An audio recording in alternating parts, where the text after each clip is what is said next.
عصير المانجا، محتاجين كيلو سكر،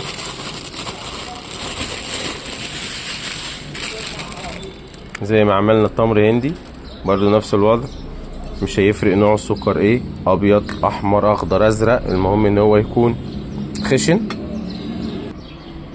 اروح اجيب من عند العطار لون اسمه لون اصفر غروب الشمس، بجيب حوالي 10 جرام،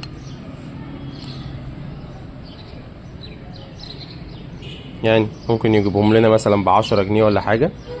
10 جرام اصفر غروب الشمس، اقلبه كويس.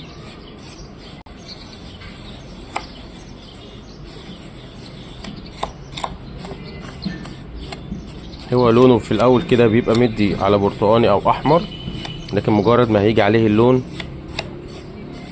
لونه هيغير، هيبقى برتقاني اهو. يعني في مثلا في هنا نقطة مية اهي ادتني برتقاني على طول.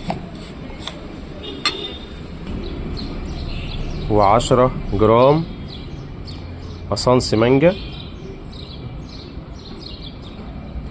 ده اسانس مانجا كمينة برضو اللي احنا كلنا عارفينه اللي هو اهو. واقلبه كويس جدا عليها اهو. اللون بدأ يبان ان شاء الله، اللون بدأ يغير، هنقلبه بس كويس جدا اهو اهو اهو. ان شاء الله اللون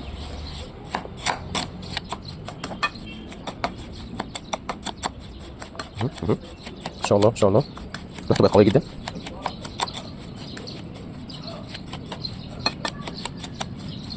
نقول التركيبه تاني بقى، ماشي.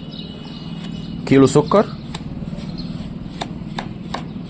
10 جرام لون اصفر غروب الشمس، 10 لون اسف 10 ريحه المانجا، ولسه الحاجه الاخيره بتاعه المزازه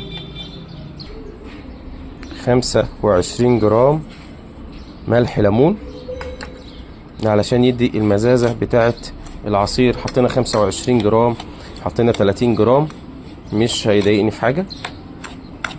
ريحته هتبقى قويه جدا ان شاء الله، طعمه هيبقى جميل.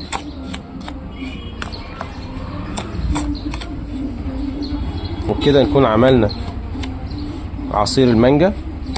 نشوفكم على خير في فيديو جديد من العصاير ان شاء الله تعالى. هنحاول على مدار الشهر الكريم نعمل العصاير كلها. انتظرونا في الفيديو القادم ان شاء الله. هنعمل السوبيا، وهنعمل الخروب، الخوخ، هنعمل كل العصاير ان شاء الله تعالى. والسلام عليكم ورحمة الله وبركاته.